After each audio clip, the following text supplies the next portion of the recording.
Hello guys, welcome to today's video.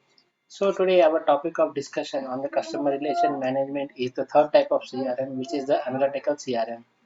We have seen in our earlier videos the first step of CRM is the strategic CRM, and the second is the operational CRM, and the third one is the analytical CRM, which we'll be discussing today. So what exactly is the analytical CRM? If we have to go with the definition of analytical CRM, it is a process through which the customer related data is transformed into actionable insight for strategic or tactical purposes. So basically what will happen in analytical CRM is all the customer related data, you will run an analytics on them, and then you will get the information about the customer behavior, his likes and dislikes, and his geographical location, so many things. So all the details about the customers will come to know once you have a process or the capability of doing an analytics on that customer related data. Then if you do that, that is known as analytical customer relation management. So what is the main aim of this analytical CRM is, first of all, to get the customer data with the highest lifetime value. In our previous video we have seen the customers who are having the highest customer lifetime value are the most profitable customers to the business. So the main aim of the analytical CRM is to identify among all the customers who are having the high CLV, and also with running the analysis on this, and the type of data can be known, that is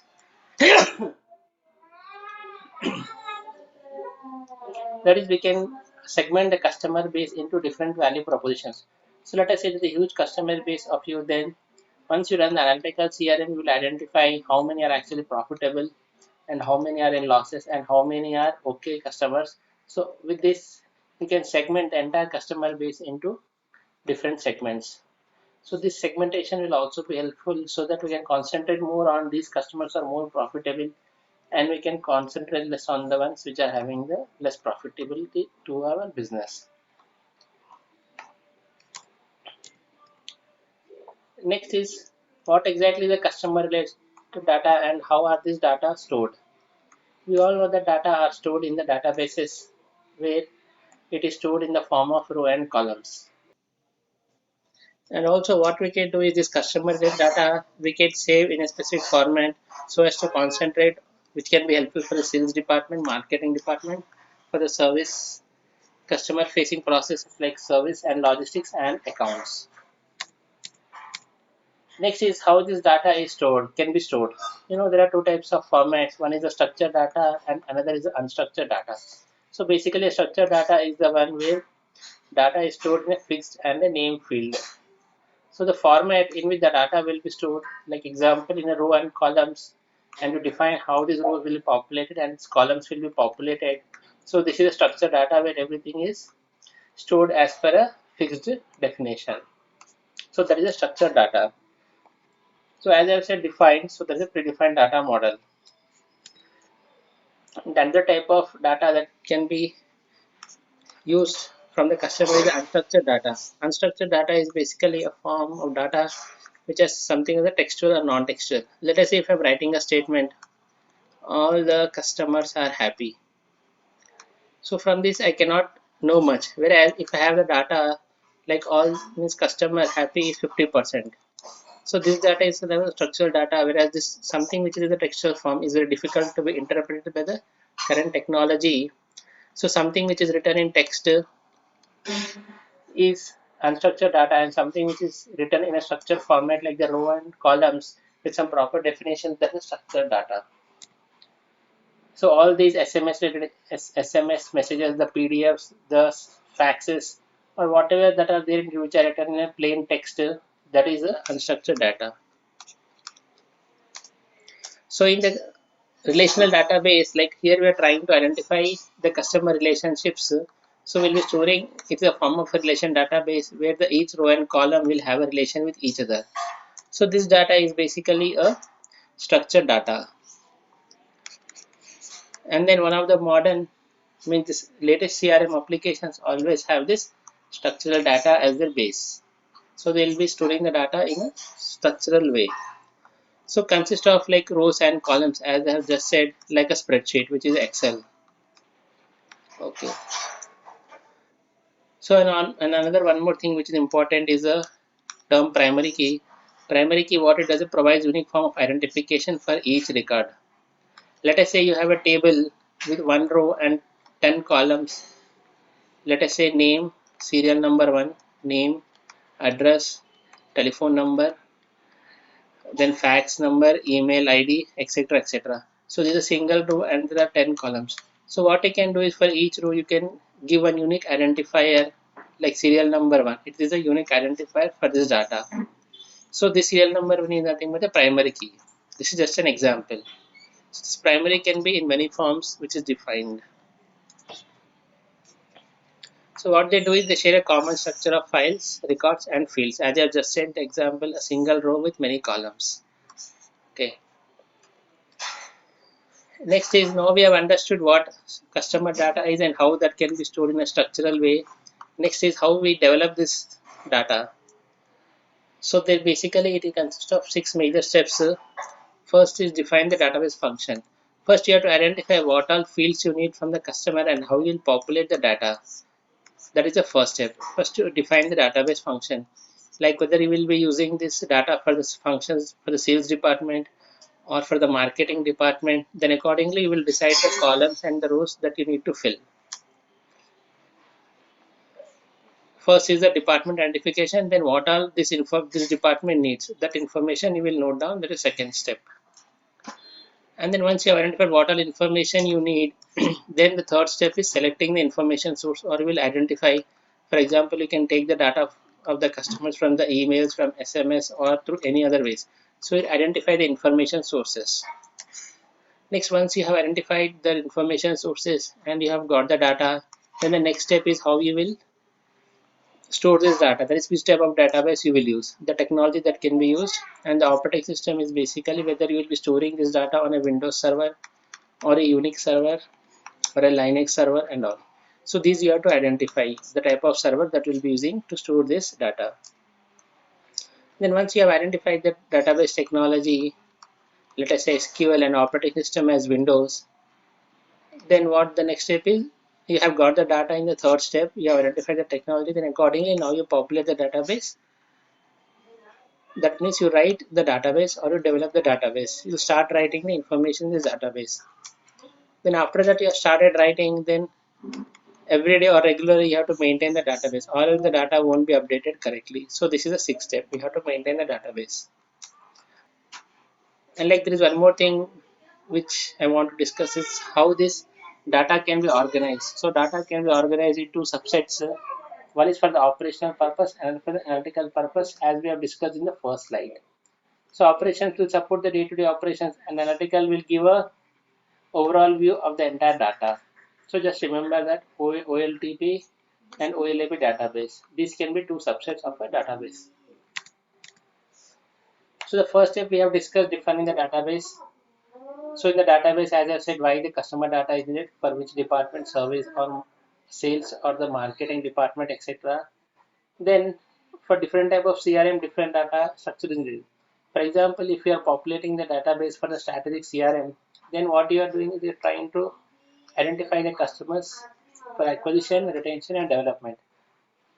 So this is for the strategic CRM. Then you develop the data functions accordingly. Whereas for the operational CRM, this data is mainly used for sales or the marketing or the customer service.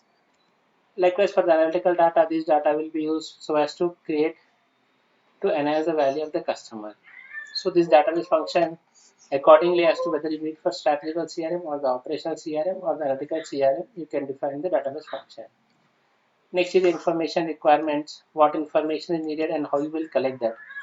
For example, what information is needed, if you talk from the strategic perspective, then the senior managers or the higher people, higher officials like CEOs, what they will be needing is then a completely different information. Whereas the lower level managers or the lower level people, they need a data in a different information. So this is how you can define. Then identify the information sources. So information sources can be collected from within the department or externally from the third party sources. Like you can collect the data from the Facebook, YouTube, etc. or from the social media.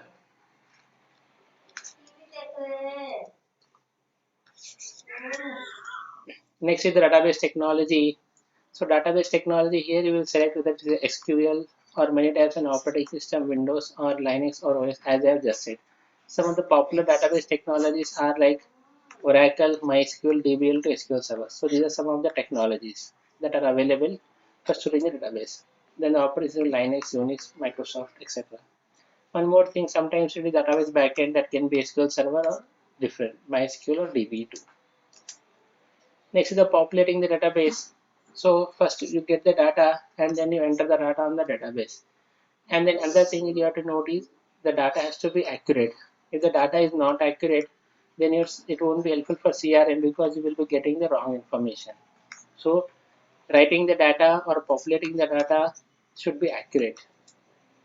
So what are the different steps so that you ensure the data is accurate? Is first is you verify the data. Once you verify the data is correct, then you validate it, means you do a cross check,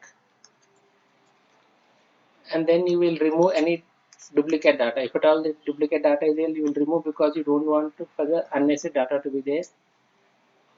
Then merge and purge data from two or more sources. For example, the same data, let us say if somebody is writing a data on the Help to Achieve channel, they can get from my website or they can get from the YouTube channel or from the Twitter account, many ways. So all this data that is coming from three sources is only pointing to Help to Achieve data. So this type of redundancy has to be avoided. So we have to validate and remove the data, duplicate data. And then the sixth step is maintaining the database. Why it is useful is because it is updated regularly and the data is updated. And other important thing about this database is once you develop the database, from the maintenance perspective, the data should be shareable. You should be able to transport the data. For example, you are having the database in one server.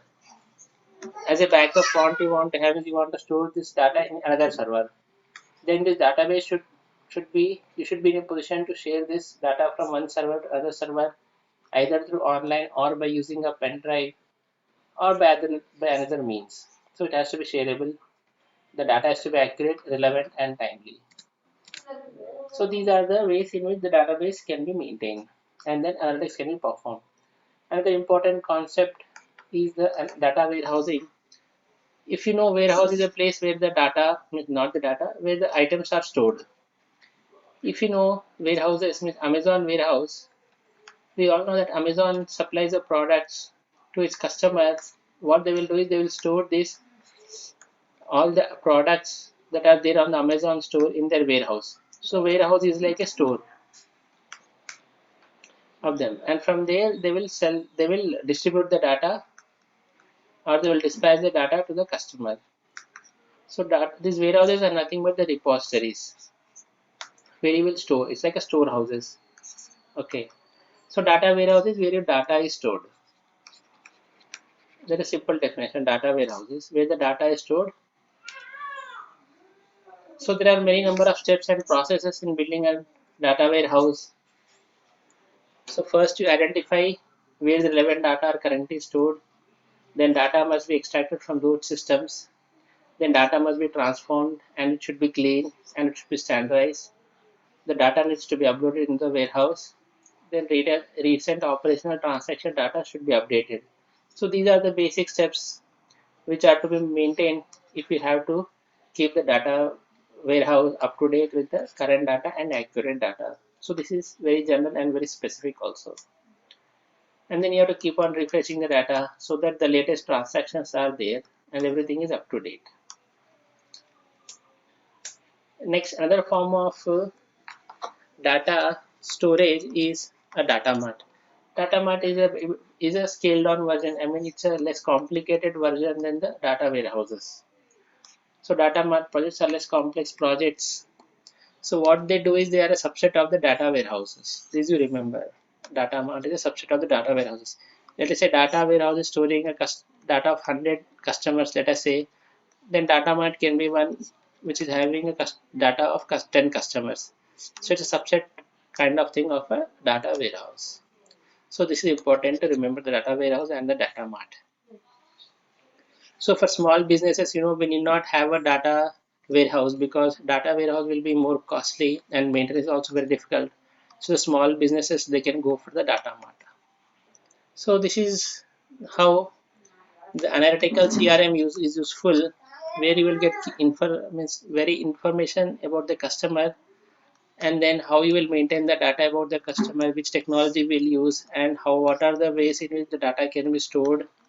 And we have discussed about the data warehousing and the data marts. So if you have liked the video, hit the like button and subscribe to the channel for more amazing videos, and thank you for watching.